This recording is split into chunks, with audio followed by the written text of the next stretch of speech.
กราบสบายดีและสวัสดีเด้อพ่อแม่พี่น้อง FC หมู่สุขุทุกคนสิเป็น FC ฝั่งลาวฝั่งไทยเราอยู่ต่างประเทศทุกคนเนาะมื้อนี้ก็ยินดีต้อนรับเข้าสู่ช่อง YouTube ของบ่าวศิลัดคือเก่าทุกคนมื้อนี้ทุกคนเนาะบ่าวศิลัดก็ได้มาหาทางสาวใต้ก่อนเนาะ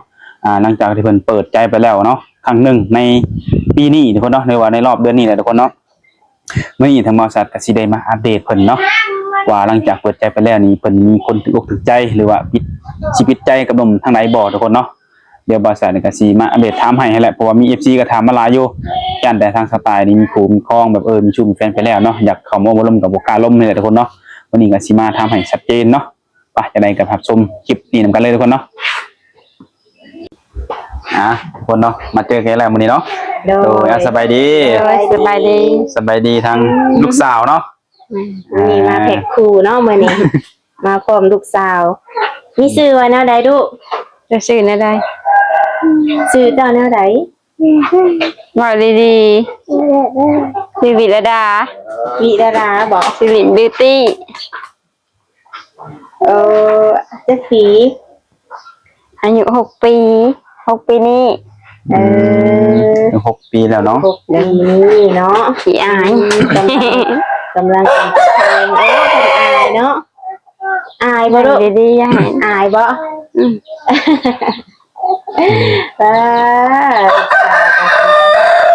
เพลงคือแม่เรื่องเฮียนมาบ่นี่โดยนะเป็นเฮียนอยู่อันในอนุบาล3เตรียมขึ้นโปรแกรมแบบนี้โดยคือสไตล์มีลูก2 คนบ่โดย2 คนมีลูกสาวเป็นลูกกบแม่นกบใช่เนาะสับทรายเนาะโดยเป็นได้แล้วอันน้องไปโรงเรียนได้เงินมื้อละเท่าไหร่เน็ตเปิดเผยกับรักแม่มันนี่ได้เงินอยู่บ่ไปโรงเรียนบ่ได้แต่ขนมชื่อทางสไตล์นี่ชื่อขนมชื่อนมไม่เปิดเนาะแม่ซื้อขนมใส่ถุงไปกินเงินหนึ่งเขายังไม่ได้ซื้อจะซื้อให้แล้วก็ไปโดยก็ตอนเช้ามาเนี่ยต้องเตรียมเครื่องให้เพิ่นทั้ง2 คนเลยเนาะโดยไปนี่ก็มีทางพอบุญเนาะคือทางสไตล์ก็ได้ได้ร่วมนำพอบุญอยู่บ่โดยเพิ่นก็ได้ฝากเงินมาให้สไตล์แล้วก็ให้ลูกเนาะเพื่อว่าให้ไปโรงเรียนหรือว่าซื้อแนวอยู่แนวกินเนาะก็เป็นจำนวนเงินอยู่2 ล้านเนาะเพิ่นได้บอกแล้วบ่ยังเพิ่นบ่ได้บอกบ่สิเหาะในทางสไตล์เลยเนาะดีใจบ่ได้เงินไปโรงเรียนแล้วบัดนี้มีขนมแล้วบัดนี้ใจขอบใจได้ไหมเผ็ดได้ขอบใจดูน้ำเโดยขอบใจหลายๆเด้อโดยกล้าสู้กล้องเนาะอายคือทางพอเพิ่นให้เพิ่นก็บ่ได้ให้แบบในสู่สาวเนาะเพิ่นก็เคยเดือว่าซั่นซะเพราะว่าสาวตายก็เป็นแม่เดียวเนาะเลี้ยงลูก2 คนก็เลยสมทบเข้ากันเนาะสาวตาย2 ล้านนี่น่ะกะว่าใช้ได้โดนบ่สาวตายกะบ่โดนซื้อนมให้ลูกเดี๋ยวไปโรงเรียนแต่ละมื้อกินนมเสริมบ่แม่บ่กินนมยี่ห้อหยังซุมื้อนะผู้น้อยกินIQใหญ่กินยังก็ได้อันนี้เป็นกระป๋องนั่นมันบ่เป็นปองนั่นเป็นปองแต่ผู้ใหญ่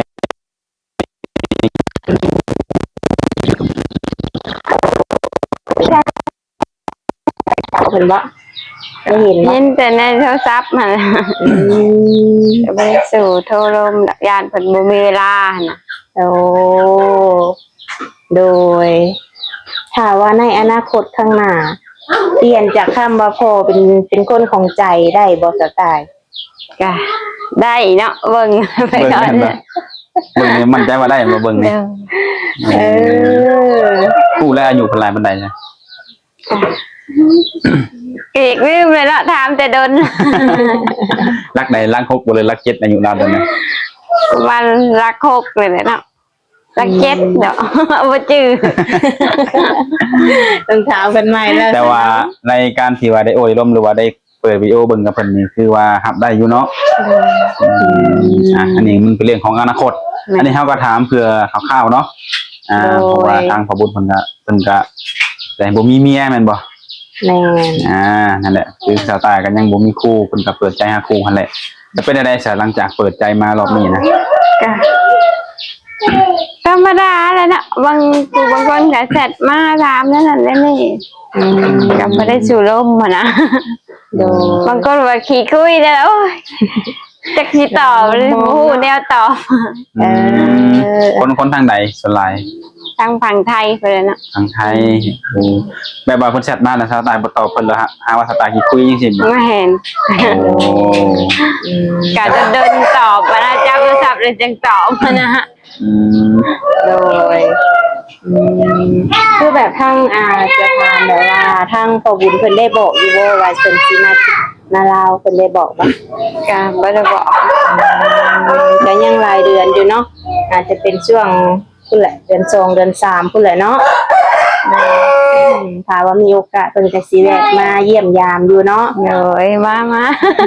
ตอนหับอยู่บ่ ยินดีต้อนรับเนาะ ต้องถามเจ้าของเรือนก่อนเนาะตอนหับบ่หั่นนะ โดย อายนี่ คือแบบทางแม่ย่าเพิ่นก็อยากเห็นลูกสาวตายเนาะก็เป็นลูกสาวกบเพิ่นอยากมีหลานสาวว่าซั่นซะเพิ่นก็มีแต่หลานชายเนาะก็เลยว่าอยากมีหลานสาวคือลูกสาวตายก็คือว่าเป็นคนหักแพงเพิ่นก็เอ็นดูว่าซั่นซะหักแพงเนาะอายเนาะจะไปดินบ่ไปดินได้เด้อจะไปดินน้ำน้องบ่ไปเลาะจ้ะ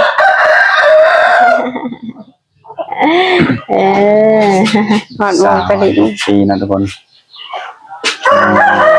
คือเอาเนี่ยคือหลังจากเปิดใจไปก็คนที่เข้ามาล้มก็มีแต่ทักทายเข้ามาธรรมดาเนาะ โดย ว่าถึงขั้นว่าสิมาเจาะจงแบบสิมาใช้ชีวิตคู่นำแม่นบ่ โดย จะสมากับมีแต่หนุ่มไทย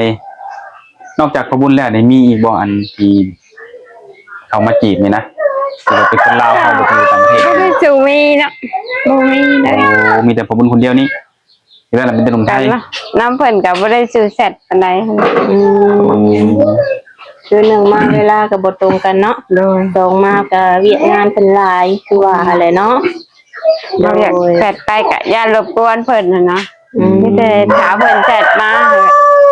โด บ่ ย แชทอะไรก็แล้วฮะ เวลาก็มันก็บ่กลัวเขาบ่ตรงกันแน่ โดย บางทีเพิ่นว่างสาวตายเพิ่นอาจจะเฮ็ดเวียกเพิ่นเฮ็ดเวียกสาวตายอาจจะว่างก็สิประมาณนี้แหละเนาะเบิ่งแหน่จังได๋ก็คอยโอ้คอยล้มกันไปนั่นแหละเนาะเบิ่งกันไปอีกพุ่นแหละถ้าว่าเนื้อคู่มันก็เป็นอยู่หั่นแหละเนาะ แม่น ถ้าว่าบ่แม่นเนื้อคู่ก็เป็นพี่เป็นน้องมันก็สิเกี่ยวไปเกี่ยวมาในมื้อนี้แหละเนาะ ก็อยู่ไปแบบนี้แหละเอากันเนาะ โดย หาเลี้ยงลูกเจ้านี่แหละ คือตอนนี้ยังบ่ทันคิดอยากมีครอบครัวบ่ จ้ะยังเนาะ ยังอยากใช้ชีวิตแบบนี้อยู่กับลูกอยู่เนาะแฮปปี้ดีเนาะตอนนี้ก็บ่ได้มีเรื่องทุกข์ใจแล้วว่า บ่มี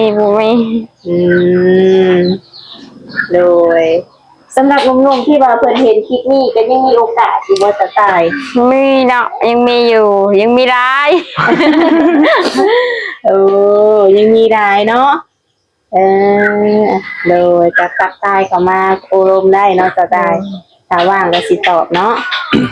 คือบางคนเพิ่นก็บ่เข้าใจพอตอบจ้าก็หาว่าเฮาขี้คุยเพิ่นว่าเนาะ หลายคนก็หลายมุมมอง คือมื้อนี้จะตายก็บ่ได้ไปทางใดบ่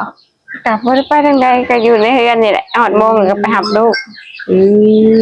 โดยลูกมาแบบนี้ก็คือคืนแน่เนาะ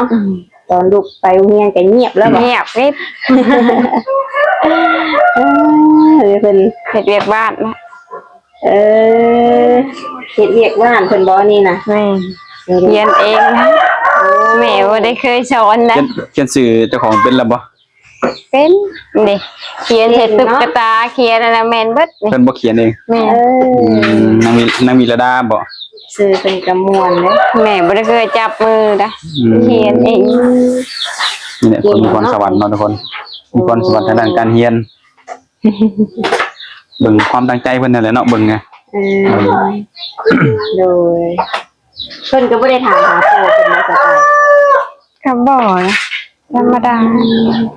อีกน้อยเนาะอยู่น้ำไผก็ติดน้ำผู้นั้นว่าไงกันเนาะ บ่ชื่อติดจากพอ แล้วพ่อเพิ่นก็เคยมาเยี่ยมอยู่บ่ บ่ได้มาเลยนะ แบบเพิ่นทำเพิ่นก็บ่ได้ส่งบ่โอ้คันว่าแบบตัดขาดกับแม่แล้วก็ถือว่าจบเลยเนาะ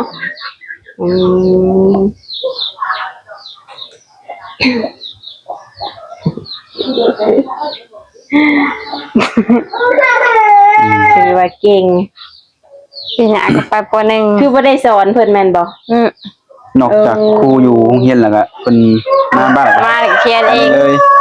โอ้มีแววเนาะมีแววได้แต่คนนี้ลูกสาวเพิ่น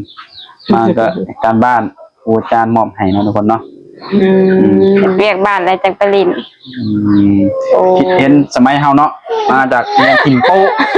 แล้วผู้ เขียน การบ้าน ทำบ่เป็นจำนี่ยังเขียนบ่เป็น แม่นบ่ได้ใส่ใจเลยมาถิ่นปึ้มโป๊ะไปลินแล้วบ้านในบ้านสมัยเฮาเรียน คุณน้องได้เขียนเป็นแล้วบ่คุณน้องนี่ น้องมีแต่สอบไปสอบเอ้ยลูกให้เอ้ยเขียนนะอันนี้เห็นดิญาติเอ้ยทำ สิตีกันแล้วบัดนี้บ่ ญาติบิ๊กเอ้ยเอาให้น้องกันนึงเด็กไปเขียนจ้ะพู นี่ไปรีเขียนไป สิใหญ่ซ้ำกันแหละเนาะ ไม่ได้แพ้น้องอย่าเฮ็ดมานั่งเรียนพี่ เบิ่งคนก็คืออยู่บ่แพ้บ่เพื่อนไผเนาะ เป็นสมอยขี้อายเนาะ ผู้เพิ่นไปแล้วทุกคนเลย เอาเจ้าก็เพิ่นเด้อเขียนบ่ทันแล้ว กำลังวัยกำลังดื้อกำลังซนเนาะ แม่นหาเพจของเพิ่นเด้อ เมื่อน้ำข่อยเมื่อบ่ คือผู้นี้เนาะที่กินนมนมกล่องให้คิวเนาะ ยังชื่อแต่นมนี่แหละเพิ่นหาเงิน แพ็คลายบันไดซื้อนมกล่องให้คิวเลยเนี่ย แพ็ค1 43,000 มีจักป่อง มี4 ป่อง 4ป่อง ซื้อเดือนละแก๊สก็บ่ฮอดทิ่มจับ คือกินเรื่อยบ่รัวให้คนกินเป็นเวลาเนี่ย กลางคืนกับเบิดทอด2 กล่องซ้ำมีแต่กลางเว้นเอาไปโรงเรียน โอ้แบบเป็น เพราะว่ากลางเว้นเขาบ่ได้สู่ปล่อยลิ้นคืออยู่เฮือนน่ะนี่เนาะเขาเอาไว้อยู่ห้องกินแต่นมมื้อละแพ็ค มื้อละแพ็กบ่ แม่น โอ้ นั่นแหละแพ็คหนึ่งก็มี4ป่องนึงเนาะ ก็ถือว่าบ่ได้หลายเนาะ แก๊ส1ก็มี9 แพ็ค แก๊สหนึ่งเท่าไหร่แก๊สหนึ่งนี่ 370,000 เป็นป่องน้อยบ่รัว กล่องใหญ่เลย